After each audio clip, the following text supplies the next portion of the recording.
régimen del general Franco protegió la iniciativa privada en un momento de extraordinario crecimiento económico. Mientras se desencadenaba el éxodo rural y entraban en España las primeras divisas generadas por el turismo y por el capital extranjero, se impidió cualquier crítica política durante un proceso de desarrollo en el que se forjaron las grandes fortunas y se consolidó el capitalismo español. Después de una larga y dura posguerra, en la que la represión sistemática eliminó cualquier asomo de disidencia en España, dos factores internacionales perpetuaron el régimen de Franco. La Guerra Fría. Tras la Segunda Guerra Mundial, cuando el mundo se dividió en dos bloques enfrentados y el anticomunismo del régimen franquista prevaleció sobre su carácter totalitario, lo cual cristalizó en los acuerdos bilaterales firmados con Estados Unidos en 1953, y el auge y desarrollo de las economías occidentales, que posibilitó el despegue de la economía española a partir del Plan de Estabilización de 1959, dirigido por los tecnócratas del Opus Dei. Tras el desarrollo económico se ocultaba una corrupción generalizada que afectó a toda la historia del franquismo.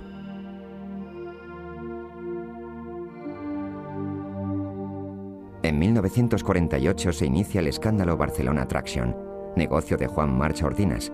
Juan March Ordinas, el último pirata del Mediterráneo, como le llamó en un artículo el periódico francés L'Humanité, en 1936, participó de forma directa como proveedor de los rebeldes en los primeros meses de la Guerra Civil. Juan March fue calificado como el último pirata del Mediterráneo porque su fortuna, su inmensa fortuna, se debió al comercio ilegal y al contrabando de tabaco y al contrabando de otras materias. Él empezó como contrabandista con 15 años en Mallorca y a partir de ahí se convirtió en un financiero de nuevo cuño que no existía en España, ¿no? Y la República trató de ponerle freno porque él había extendido un manto de corrupción y de control sobre la administración, sobre funcionarios. El ministro de Hacienda, Jaime Carner, llegó a decir que o la República acaba con March o March acabará con la República. De hecho, le fue expropiada sus empresas y se le quitó el monopolio, tuvo que irse al extranjero y a partir de ese momento es el momento en que Juan March decide poner todo su capital y su organización internacional al servicio del alzamiento militar y al servicio de las fuerzas antirrepublicanas que surgían en el ejército. Eso significó que Juan March financió, no regaló el dinero, financió los momentos fundamentales del golpe militar. Él fue un hombre fundamental en los primeros 3 meses. Los primeros 3 meses definieron la guerra civil y definieron la posibilidad de que el alzamiento, la rebelión militar tuviera peso, triunfara. Y en ese asunto él garantizó la seguridad de los familiares de los golpistas, de Mola, de Godet, de todos, de Franco. Él garantizó también, hizo un seguro de 2 millones de pesetas de la época para los familiares, de forma de que si salía mal el golpe iban a la cárcel o morían, los familiares recibirían cada uno 2 millones de pesetas de entonces. Y él, de hecho, fue decisivo el Dragón Rapid, el alquiler y el vuelo del Dragón Rapid que condujo a Franco desde Canarias, donde estaba aislado, al norte de África, donde dirigió a las fuerzas en el desembarco, en el cruce del Mediterráneo para entrar en la península. Fue fundamental el apoyo de March. La consolidación y posterior expansión de la fortuna de los March está indisolublemente ligada a la figura del dictador. Como premio a esa inversión, ¿no?, que hizo de capital Juan March, después el régimen le permitió hacer el asalto a la Canadiense. La Canadiense era la empresa que dirigía, que controlaba la energía eléctrica de Cataluña.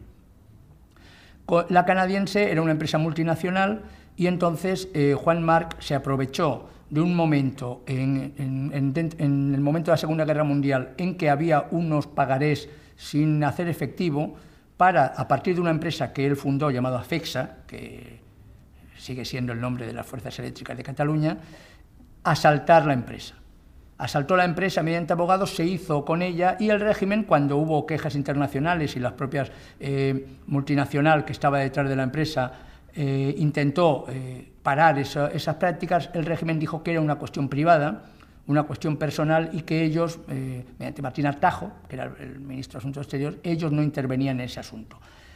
El proceso judicial internacional duró décadas, pero la cuestión concreta es que la nueva empresa de Juan March se convirtió en la gran empresa energética de Cataluña y de España.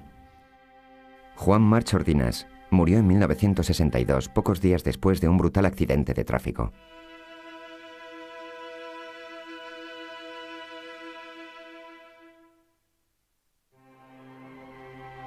Durante el primer año de paz creció rápidamente el entramado administrativo del Estado. El 80% de los puestos estatales fueron reservados a veteranos del Ejército Nacional, a civiles que se habían sacrificado por la causa, a prisioneros de la República y a parientes de las víctimas del Terror Rojo.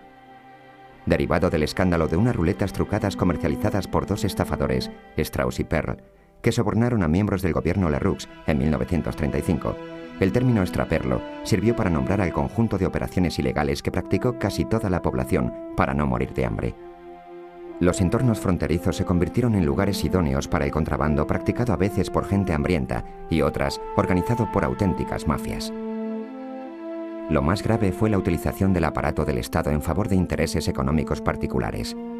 En esencia, aquel primer franquismo creó un sistema en el que los poderosos tuvieron todas las posibilidades para enriquecerse impunemente con cualquier método.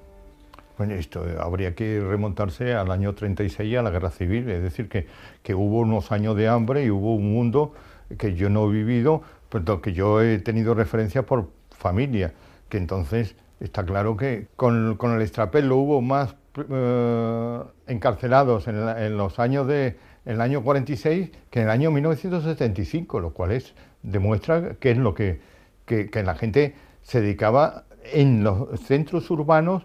La gente del campo vivía entonces algo mejor, porque por lo menos tenía alguna patata para comer, pero en cambio en las ciudades... Bueno, todo eso es un contexto para explicar que los negocios eran intentos de hacer rapidísimo, de enriquecerse de la noche a la mañana. El mercado negro afectó prácticamente a todo tipo de productos. Sin embargo, creo que merece la pena resaltarse el hecho del mercado negro de medicamentos. Dada la importancia que este producto tenía, evidentemente, para la salud de los ciudadanos. El disponer de recursos, el disponer de dinero, el poder acceder al mercado negro, por ejemplo, de antibióticos, suponía ni más ni menos que la diferencia entre la vida y la muerte. Y no todos los ciudadanos españoles pudieron tener acceso a ese tipo de productos que eran extraordinariamente caros. Durante los primeros años 40 sabemos del comercio clandestino, del extraperlo, de antibióticos procedentes de Alemania y comercializados en el aeródromo de Cuatro Vientos, en Carabanchel. Y durante la segunda mitad de los años 40 sabemos también del comercio clandestino de antibióticos procedentes de los Estados Unidos. Sí, entre los altos cargos del régimen, sobre todo entre los militares más ortodoxos, el escándalo que provocaba el extraperlo, el enriquecimiento rápido de determinadas personas, realmente llegó al propio Franco, ¿no? Por vía de Muñoz Grandes y personajes más duros, ¿no? del régimen franquista.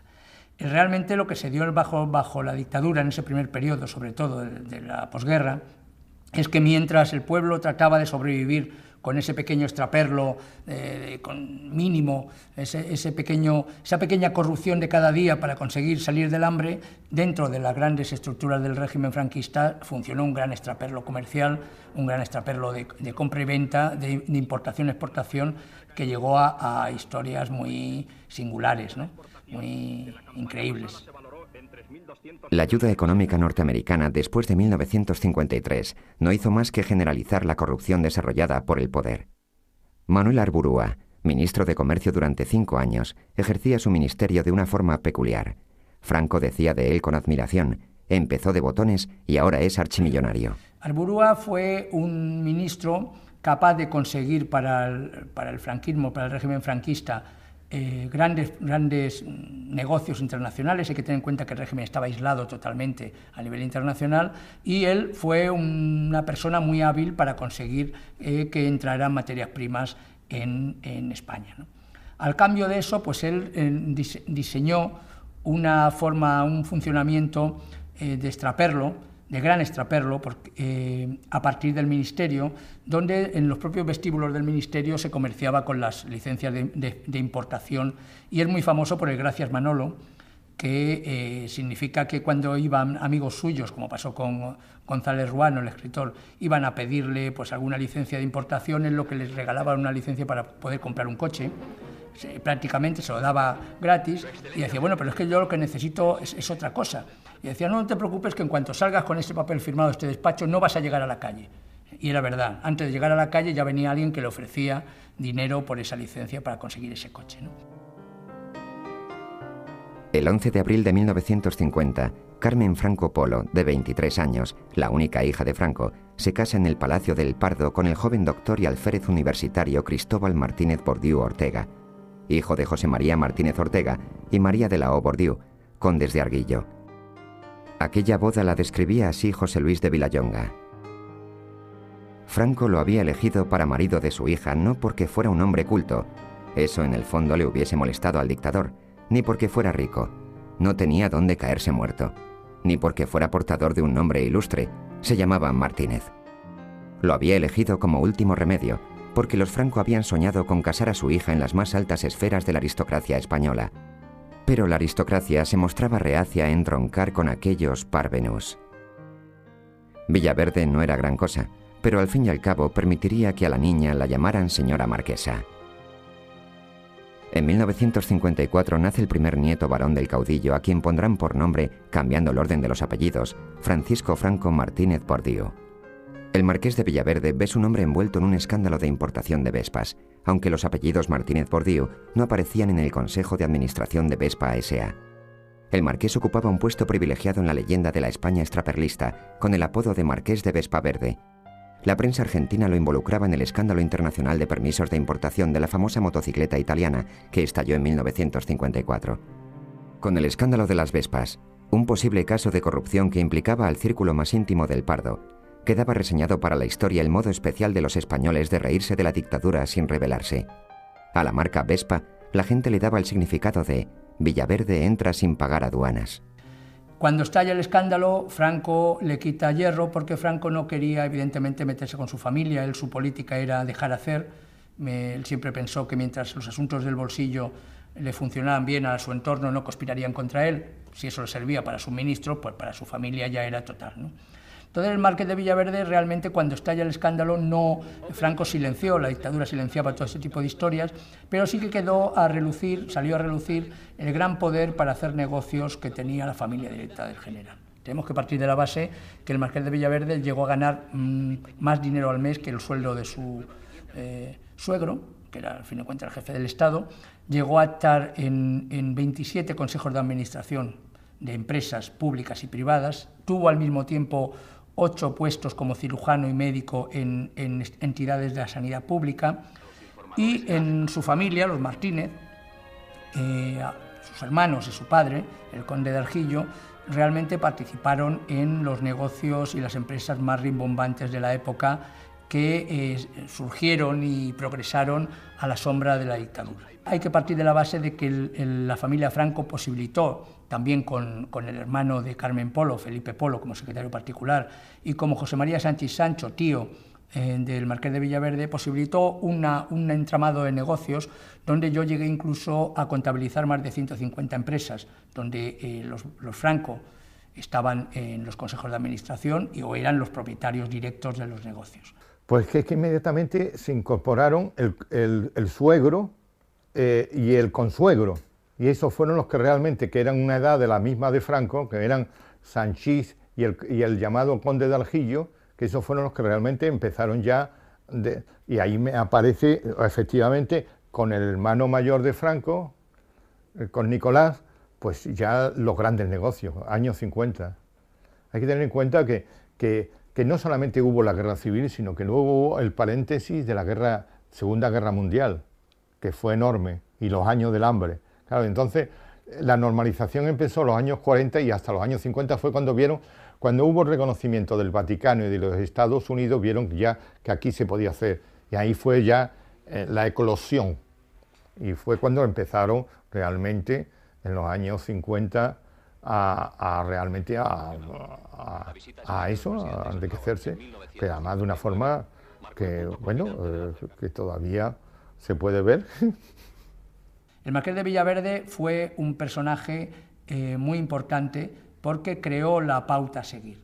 Tenemos que partir de la base que empresarios, hombres de negocios iban al Palacio del Pardo a buscar cómo sentar a un Franco en su consejo de administración. Era una especie de gran negocio de tráfico de influencias que abría muchas puertas, después todas las puertas las abría, y iban a ver cómo conseguían que miembros de la familia y altos cargos de lo que era el aparato de la Casa Militar, la Casa Civil de Franco, participaran en sus consejos de administración. Propiamente soviéticos a las naciones para que en una coyuntura favorable... Tras casi 2 décadas de régimen autárquico, se empieza a vivir un momento delicado en el que los grandes capitalistas temen los efectos de la liberalización económica.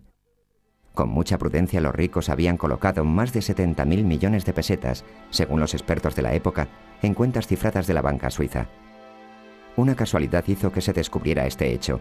En diciembre de 1958, un ciudadano suizo, Georges Laurent Rivara, fue detenido. La policía creyó que era un correo del comunismo internacional, pero rápidamente se descubrió que era un agente bancario enviado a España por la Sociedad de Banca Suiza. Los peligrosos contactos subversivos de la voluminosa agenda de Rivara se quedaron reducidos a un ordenado listado de 872 clientes españoles de la entidad bancaria helvética, todos con su nombre y apellidos, números de cuenta, contraseñas y claves. La Dirección General de Seguridad emitió una nota pública dando explicaciones. Ocurrió en 1958 y era una costumbre, pero realmente en la clase alta española que tenían el dinero fuera y venían, pues estaba clandestino, entonces venía el señor, se llamaba Rivara, con una agenda, con los nombres, los códigos, y las visitarlo y le cogieron, le detuvieron con todo. Claro, entonces expurgaron la lista, sacaron ya algunos. Otros no, pero de los que castigaron entonces más fue el del Banco Central en la época, el presidente del Banco Central, porque por lo visto no se amilanó. El dinero en los años 50, a mediados de los años 50, lo sacaban en maletas llenas de billetes usados, no nuevos, y además que entonces luego existió el billete de 5 y de 10.000, pero antiguamente solo era el billete verde de 1.000 pesetas como el más grande que había en este país.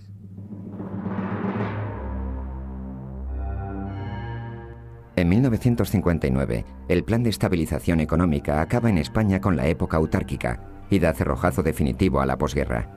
Se fomenta el turismo, el comercio exterior y la entrada de capitales extranjeros. La quiebra de manufacturas metálicas madrileñas desencadena un escándalo que implica al hermano del caudillo. Durante los últimos años, esta empresa se había dedicado a la fabricación de cacerolas de aluminio bajo licencia de la canadiense Alcan, una de las compañías más importantes del ramo a escala mundial, cuya importación en exclusiva había conseguido Nicolás. Aprovechando el monopolio del que disfrutaban, los directivos de la empresa quisieron crecer, se sumergieron en construcciones antieconómicas y ampliaron el capital en bolsa. Al ser necesaria la liberación de los productos básicos, la empresa se vino abajo. Ricardo de la Cierva, que trabajó en manufacturas, cuenta que asistió a una turbulenta junta general en el Cine Gran Vía, a la que no acudió ya Nicolás Franco, y al que los accionistas indignados abuchearon. Según de la Cierva, era la primera vez que se abucheó el apellido Franco en la historia del régimen. Francisco Franco Salgado Araujo, primo y secretario de Franco, cuenta en su obra Mis conversaciones con Franco, que el propio Franco le dijo que aconsejó a su hermano que no fuera a la junta de accionistas en el Cine Gran Vía, porque todo accionista, al ver que sus acciones bajan, hace responsable de ello al Consejo de Administración y desahoga su mal humor en la Junta General. Creo que esa sociedad se irá levantando poco a poco. Tengo fe en que vuelva a ganar prestigio con un plan racional y una política de austeridad. Cuando quiebra la empresa por mala gestión, resulta que Nicolás Franco Bahamonde, hermano, el hermanísimo del caudillo, era uno de los máximos accionistas y por lo tanto uno de los procesados. Gracias a que estaba Nicolás Franco, el gobierno amnistió la quiebra. De alguna manera impidió que los tribunales juzgaran y cerró la quiebra en falso, como se cerraban en esa época estas historias. Se consideró que no era patriótico seguir adelante y no hubo ningún problema, ninguna cuestión judicial al respecto. El Estado, el Consejo de Ministros, dirigido por el caudillo, directamente resolvió el conflicto. Nicolás Franco era un gran conseguidor, un gran traficante de influencias. Él cobraba un tanto por ciento por todas las gestiones que hacía por el hecho de ser hermano de Franco Él fue el presidente de Fasa Renault. Fasa Renault fue la primera gran multinacional que entró en España de automoción y la primera gran empresa que entró, y tuvo a Nicolás Franco como presidente. Nicolás Franco estuvo también luego con Eduardo Barreiros en las empresas Barreiros, también de automoción, de camiones y coches. Y bueno, él fue a lo largo de toda su vida un bon vivant. Se le fotografiaba en la Riviera Francesa con pin-ups, que se llamaban, o sea, con chicas en bikini de estas bastante estupendas. Y bueno, él, digamos que durante toda su vida fue una persona protegida por su hermano hasta niveles totales, ¿no? En 1964, mientras el nodo critica la degeneración de la juventud europea porque baila al son de los Rolling Stones, se pone en marcha el primer plan de desarrollo. Se estrena la película Franco, ese hombre, y se celebran los 25 años de paz. La importancia de llamarse Franco también tuvo como protagonista a doña Pilar, la hermana del general. Pilar Franco se dedicaba a sobrevivir, entre comillas. Era viuda con 10 hijos y su única fuente de ingresos era la pensión como viuda, ¿no? Sin embargo, consiguió pues, realizar una serie de negocios y una serie de acciones ahorrativas que le llevó a acabar sus días con un piso para cada uno, un buen piso para cada uno de sus hijos y una buena pensión y algunas propiedades en Galicia.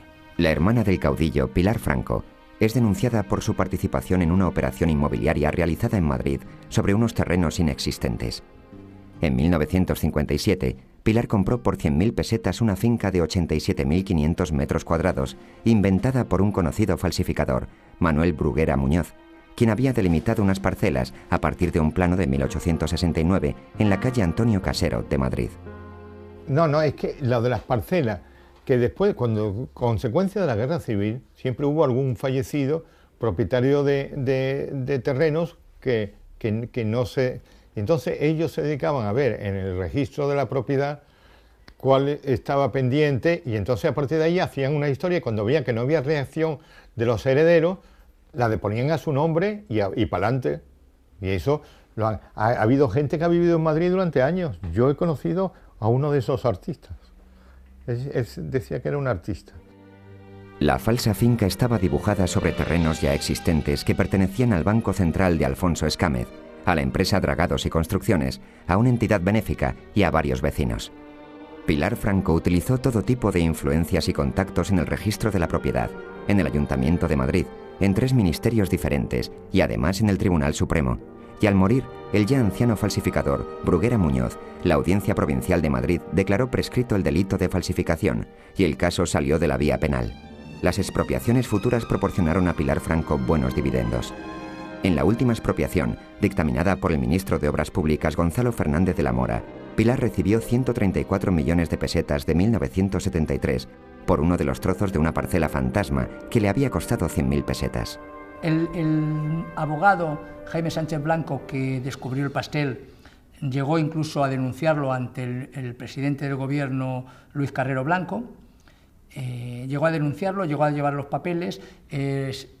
Jaime Sánchez Blanco relataba que Luis Carrero, cuando recibió los papeles, dijo: la voracidad de esa señora es inmensa, como gran expresión de ¿qué es esto?, ¿no? ¡Qué barbaridad! El caso concreto es que al final el negocio fue redondo.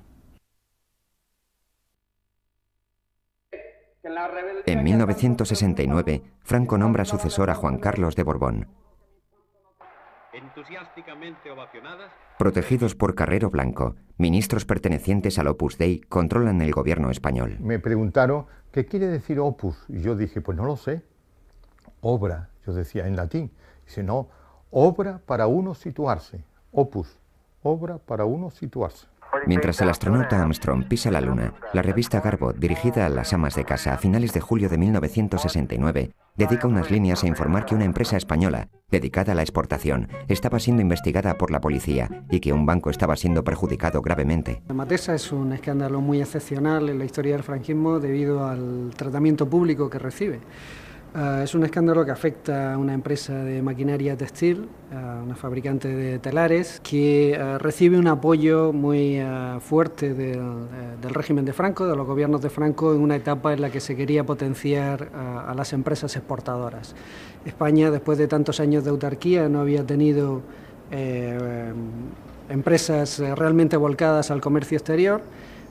Y en los años 60, después del giro de política económica que supone el Plan de Estabilización Nacional del año 59, se quiere fomentar las empresas exportadoras. Matesa había empezado su labor exportadora tan solo unos pocos años antes, en el año 63, año 64, es decir, en solo 5 años Matesa crece exponencialmente, sobre todo ese apoyo que va recibiendo para sus labores de exportación.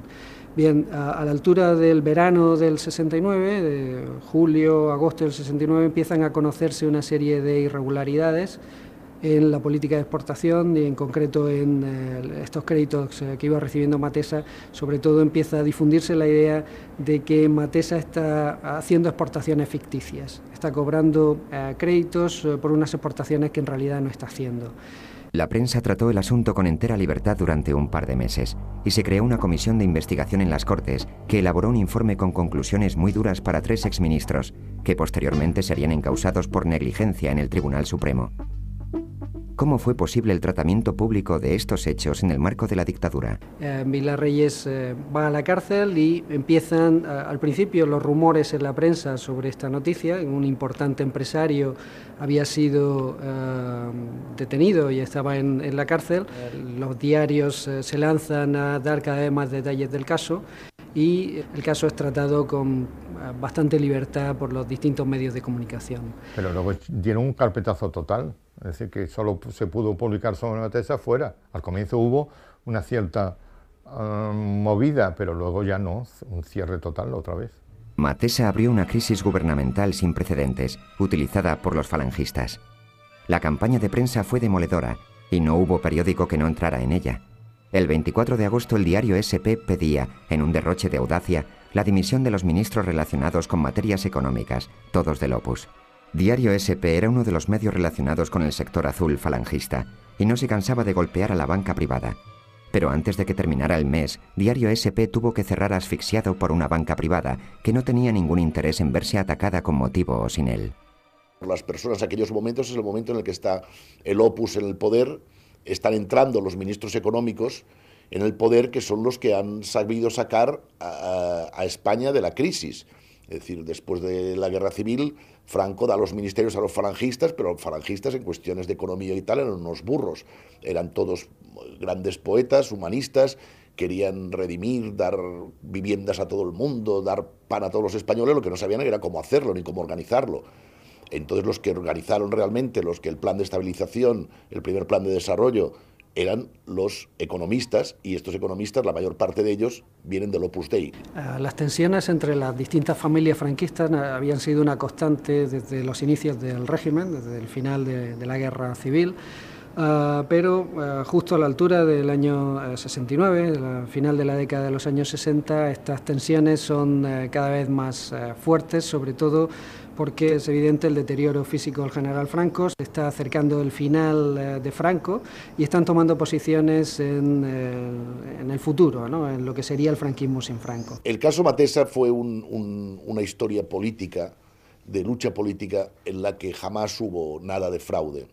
Lo único que ocurría es que por unas leyes pues antiguas, por unas normas de tipo comercial y financiero pues muy retrasadas, realmente no había dinero suficiente como para llevar adelante la envergadura del negocio aquel. Por ejemplo, para la distribución de estas maquinarias en el mundo hacía falta montar sucursales, pero esto vemos que ocurre a todo el mundo. O sea, Michelin tiene una sucursal aquí para vender neumáticos.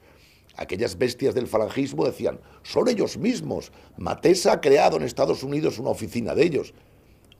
Claro que creó la oficina para vender telares desde aquella oficina, no los iba a vender desde Pamplona.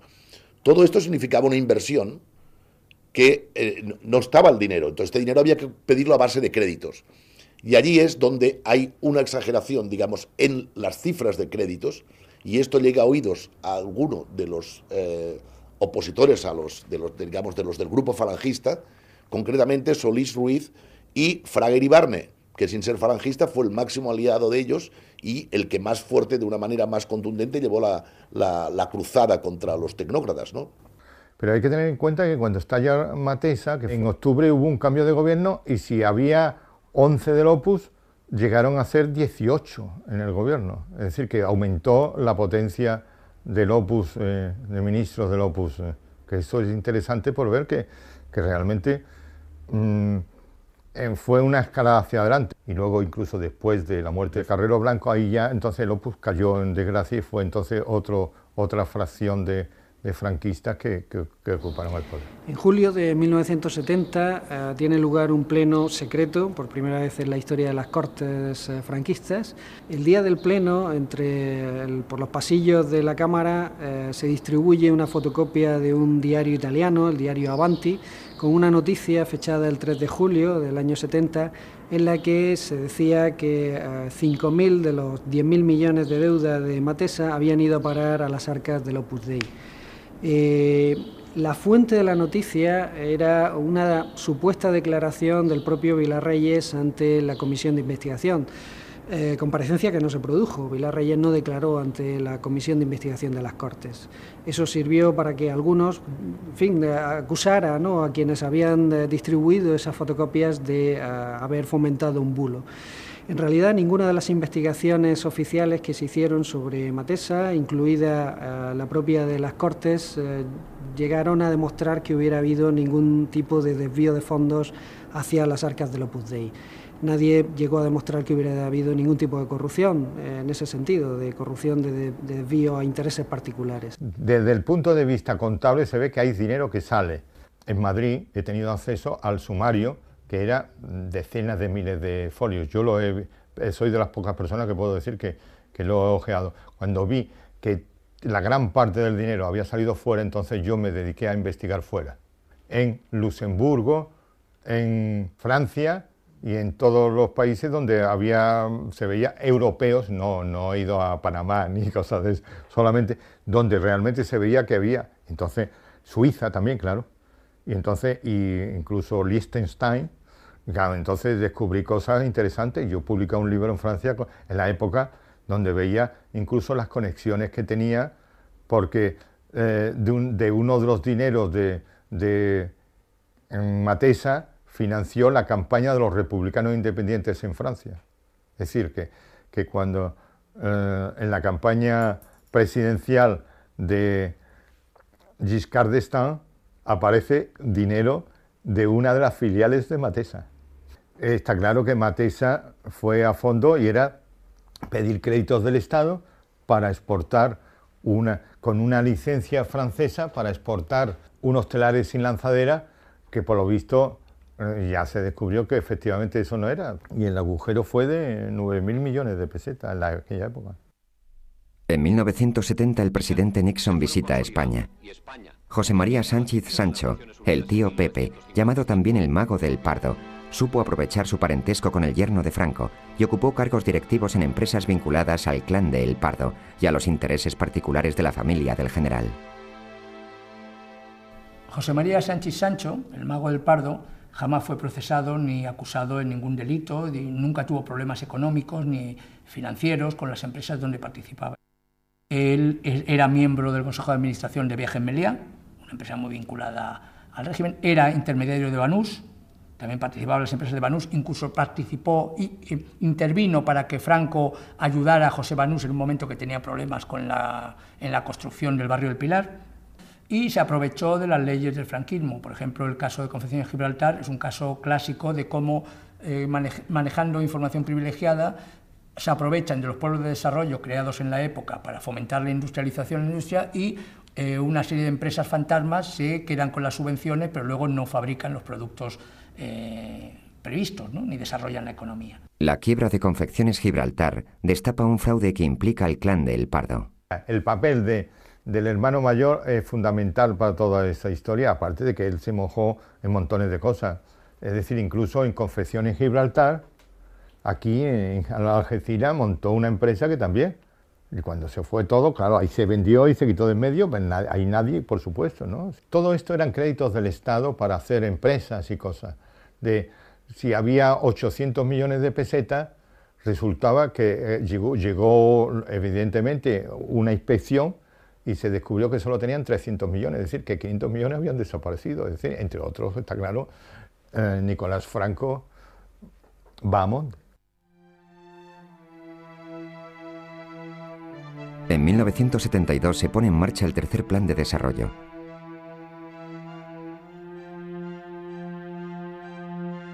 La nieta del caudillo, Carmen Martínez Bordiú, se casa con Alfonso de Borbón, primo del futuro rey de España, Juan Carlos. Lo hacen los príncipes de España. El escándalo Rehace, también conocido como el aceite de Redondela, salpica al hermano del caudillo Nicolás Franco Bahamonde.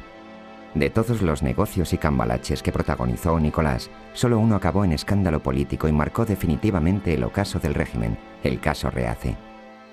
Entre 1966 y 1969 desapareció un total de 4.036.052 kilogramos de aceite, que la Comisaría de Abastecimientos y Transportes, dirigida entonces por Enrique Fontana Codina, almacenaba en unos depósitos alquilados de la empresa Refinerías del Noroeste Aceites y Grasas S.A., Rehace, en Guisar, Vigo.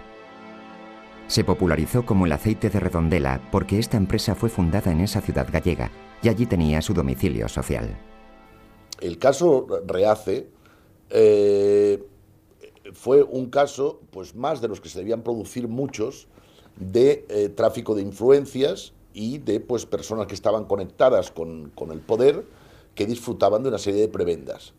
Entonces ahí se hizo un negocio típico de la época esta, en el que un amigo de Nicolás Franco, que era un hombre de peso en el franquismo, puesto que era consejero de una serie de empresas y tal, que estaban conectadas con ministerios, con departamentos de la administración de las que recibía favores, pues decidieron crear una empresa en Vigo que construyera unos depósitos donde mantener el aceite. Entonces hacían esto. Cuando subía el precio del mercado, sacaban aceite. Lo vendían a bajo precio, lo vendían a precio alto. Nueva temporada, cuando el aceite era bajo, compraban aceite y lo reponían. El problema es que a partir del año 66 se produjo una mala cosecha de aceite y entonces el precio del aceite no compensaba el precio por el que lo habían vendido. Total, que se vieron entrampados por el problema del precio del aceite y llegó un momento, que era el año 69-70, en el que allí faltaban 4 millones de litros de aceite.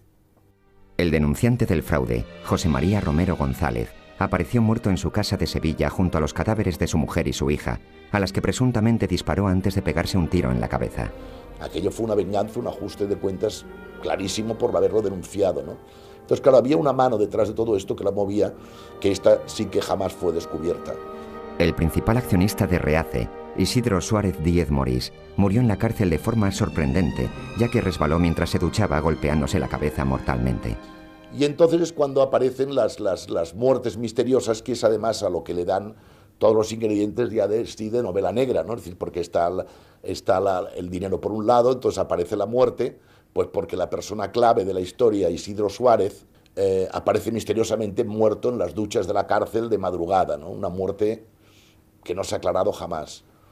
El procedimiento se celebró en Pontevedra en el año 74, en el otoño del 74.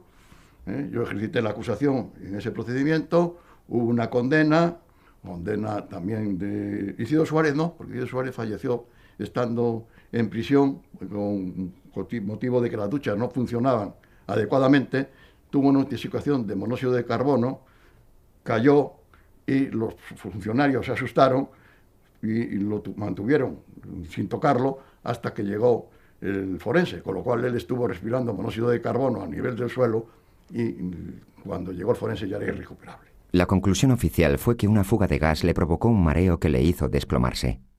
El caso de la muerte de Isidro Suárez en la cárcel no conseguimos nunca saber cuál era el resultado de la autopsia, porque no aparecía la autopsia de Isidro Suárez. Entonces el abogado, uno de los abogados que intervino, Stampa Brown, me dijo que él tenía constancia de que no se le había hecho autopsia. El Rehace tenía un malfario, por decirlo así, una especie de desgracia, porque aparte de Isidro, que ya le he dicho que murió en la cárcel intoxicado, según acreditó la autopsia, el suicidio de Romero. Después hubo un taxista que apareció, su coche se estrelló contra un árbol, lo recogieron, pero en el momento de la autopsia se comprobó que había muerto de un disparo. Entonces empezaron las investigaciones y la policía estaba en la idea de que había sido un atraco e incluso identificaron al supuesto atracador como un delincuente conocido de ellos. Este hombre lo localizaron en Pontevedra y lo persiguieron. Entonces, en la persecución, él se salió de la carretera con el coche que iba, pero salió ileso. Pero se bajó del coche y cruzó la carretera corriendo, vino un camión y lo mató.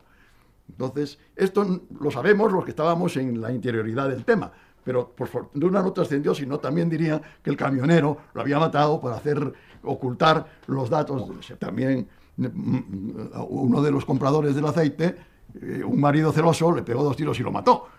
Era otra muerte también en relación con el Reace, o sea que alrededor del Reace hubo una serie de incidencias que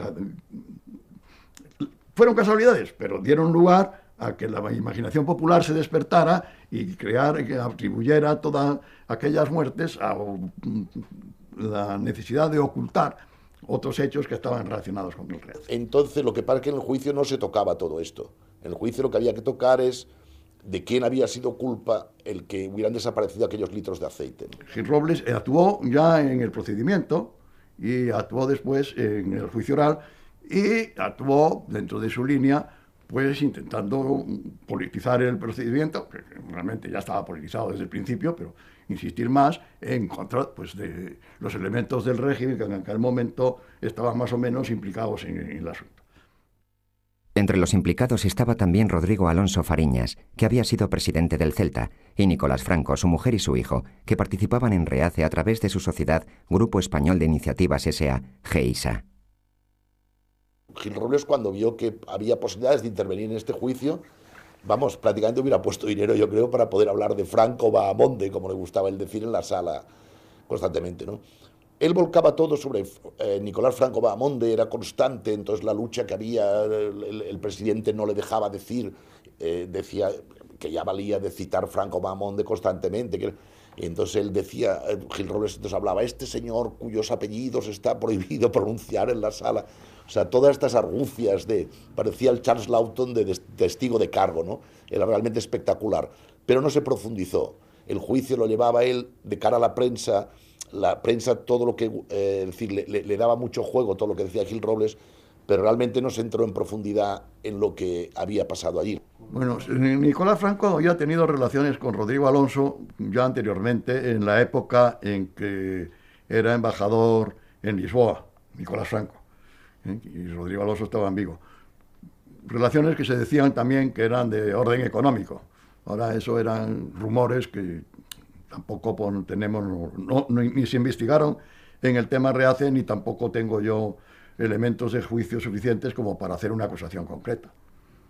Nicolás había sido miembro del Consejo de Administración de Reace hasta 1971 y seguía siéndolo de Frigoríficos de Barcelona S.A., Fribarsa, compañía relacionada con el caso constituida un año después de que comenzara a desaparecer el aceite. Según las conclusiones del fiscal, gran parte del dinero conseguido por Reace fue empleado en la financiación de la sociedad Fribarsa, fundada por Rodrigo Alonso Fariñas, Isidro Suárez y el Grupo Español de Iniciativas S.A. GEISA de Nicolás Franco y familia. Llamado a declarar durante la vista oral, Nicolás Franco no compareció, aduciendo con un certificado médico que padecía una amnesia provocada por una reciente enfermedad. A Nicolás Franco se le recibió declaración, creo yo, en la instrucción, pero se le recibió declaración por exhorto. Y luego, en el momento del juicio, estaba citado como testigo.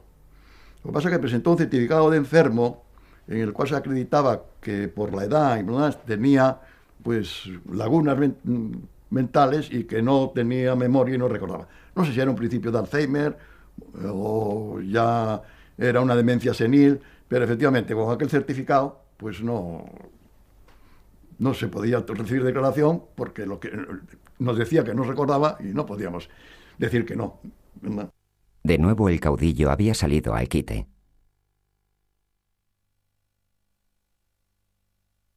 Bueno, durante el franquismo es que durante muchos años nunca se pudieron publicar los escándalos. Es que no había libertad de expresión. Es que el dictador tenía el poder ejecutivo, el legislativo y el judicial en su propia mano. Entonces podían hacer de su capa un sayo. La corrupción era total y general porque nunca podía denunciarse. Nunca supimos realmente, supimos que había, pero no se podía decir. Y realmente en Doblón éramos muy jóvenes, un poco locos, pero nos lanzamos a sacar desde la corrupción más pequeña a la más grande. Por ejemplo, la contrarreforma agraria de aquel gobierno. Agua pública para fincas privadas. Parece una tontería esto, pero en medio Franco vivo. Decir que el gobierno está utilizando las máquinas del IRIDA, dinero público, para hacer pozos en las fincas de los franquistas, gratis, claro, agua gratis total. Esto era un escándalo en la época. Ver máquinas del Estado adquiridas con el dinero de todos los españoles que penetraban en los latifundios privados para realizar sondeos prohibidos y poner en regadío cientos de hectáreas que nunca serán expropiadas. Decíamos, las pecaminosas máquinas del IRIDA se dedican ahora a la contrarreforma agraria. Nadie regaló la democracia. La conquistamos, nos secuestraban continuamente. Afortunadamente hay un tío que se llama igual que yo, en la guía telefónica, que se llama José Antonio Martínez Soler, y es jardinero. Y la policía iba a detenerle continuamente. Y decía, no, yo soy el jardinero, el periodista es otro. Pero vamos, realmente vivíamos, sí, peligrosamente, pero con una enorme ilusión por un futuro democrático y en paz. Pero escándalos, así. En diciembre de 1973, Carrero Blanco, presidente del gobierno, muere en un atentado de ETA. En 1974 se ejecuta a Salvador Puig Antich. Franco está gravemente enfermo. La revolución de los claveles triunfa en Portugal. Estalla el escándalo Sofico. El negocio de Sofico era simple. Para obtener financiación, Eugenio Peidró y sus socios ofrecían a los inversionistas la adquisición de uno o más apartamentos en un complejo turístico, cuyo alquiler era gestionado por Sofico con una rentabilidad de un 12%. Para poder pagar su porcentaje de beneficios a los propietarios, Sofico necesitaba obtener una rentabilidad muy alta, y para ello constituyó Sofico Renta, para captar nuevos inversores. Al final, 17.000 personas participaron en el negocio y terminaron perdiendo todos sus ahorros. Estrangulados por los bancos, los dueños de Sofico utilizaron el dinero que aportaron los nuevos propietarios para pagar las deudas atrasadas, y así llegó el escándalo. Los promotores de Sofico se creyeron en posesión de una fórmula financiera mágica, y su sueño acabó en pesadilla. Uno de los directivos huyó a Sudamérica con gran parte del dinero metido en una maleta, y el proceso judicial se prolongó años. La diferencia con Matesa era que el dinero en Sofico no era del Estado, sino que procedía de millares de pequeños ahorradores. Los escándalos del franquismo demuestran la categoría social de sus protagonistas, la impunidad con que realizaban sus operaciones y la persistencia de la corrupción a lo largo de los años. El fraude de Sofico volvió a poner a la familia Franco en el primer plano de los escándalos. El tema está en que tras la empresa Sofico apareció Luis Nieto Antúnez, hermano de Pedro Nieto Antúnez, uno de los hombres de confianza de Franco, vinculado a su vez a Juan Marc, a las empresas de Juan Marc, y vinculado, miembro de la Casa Civil, Casa Militar. Los personajes que aparecen detrás de Sofico en el fraude vuelven a ser los personajes del Pardo. Entonces, digamos que la importancia que tuvo Sofico es cómo se trató de tapar toda la relación, y se tapó, de hecho, toda la relación directa de la familia Franco y la corte del Pardo. Los personajes de la Casa Civil y Militar de Franco, que participaban en todos los negocios vinculados a la familia, se trató de tapar hasta el último momento. Bueno, ¿cómo es posible que pudiéramos publicar nosotros Sofico desahuciado en la portada de un semanario en la época de Franco, ¿no? Con Franco vivo, ¿no? Nos dio un poco de miedo, la verdad que lo pensamos seriamente, porque antes de publicarlo teníamos todos los datos confirmados, ¿no? Y había una crisis muy fuerte, los bancos ya no le daban crédito, los inspectores de Hacienda estaban vigilando, sabíamos desde dentro y desde fuera información bastante buena y contrastada de que estaban en las últimas, y lo que hicimos fue publicar los datos que teníamos asegurados y contrastados como ciertos, de modo que la dictadura no pudo hacer nada contra nosotros, a pesar de que los administradores de Sofico, el Consejo de Administración, incluía gente muy importante del ejército de Franco, de miembros o familiares de miembros del gobierno, del ministro de Marina, de Nieto Antúnez, del general Cabanillas, etcétera. Nos asustó un poco ese tipo de nombres, pero creo que hicimos un servicio al país y a la democracia que había de venir publicando este tipo de cosas, porque advertimos que por debajo de la dictadura, como no había libertad de expresión, estaban ocurriendo cosas terribles, una corrupción permanente y muy extendida. Estaban engañando a los pensionistas, estaban engañando a los ancianos, a la gente que tenía pequeños ahorros, y no había defensa, no se podía publicar. Por eso la publicación de Sofico desahuciado llamó la atención a muchos pequeños ahorradores para que no pusieran el dinero en este tipo de empresas, que eran prácticamente empresas piramidales. Funcionaban como la bicicleta, pedaleas rápidamente, pero cuando deja de pedalear te cae estrepitosamente. Y esto es lo que pasó con Sofico. Podían pagar los intereses enormes que iban prometiendo, del 12 y el 20%, si otra gente iba poniendo dinero para pagar los intereses. Cuando dejaron de poner, se fue a la quiebra. Tras la muerte del caudillo el 20 de noviembre de 1975, Arias Navarro forma el primer gobierno de la monarquía. En 1977, la matanza de Atocha y la legalización del Partido Comunista anteceden a las primeras elecciones democráticas en España desde 1936. En ese año muere Nicolás Franco Bahamonde. Bueno, yo creo que el final de una época lo marcó la famosa historia de las medallas en el aeropuerto de Barajas de Carmen Franco, ¿no? En el año 78.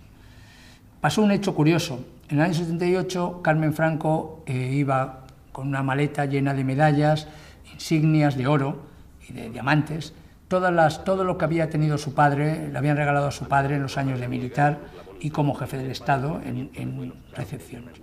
Y tuvo tan mala suerte de que ese día o esa semana se había puesto en funcionamiento en el aeropuerto de Barajas un nuevo artilugio, que es toda una metáfora, bajo mi punto de vista, de la democracia, que es el detector de metales. Y mira por dónde el detector pitó y el guardia le dijo que por favor abriera la maleta. Abrió la maleta, le pareció llena de oro.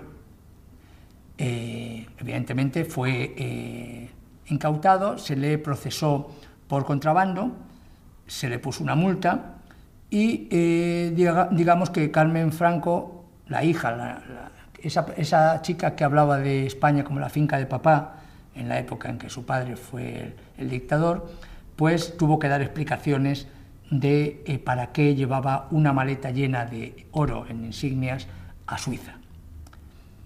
Su explicación fue que esas medallas de papá eran inservibles y que las llevaba a Suiza para fundirlas y hacer un reloj de cuco.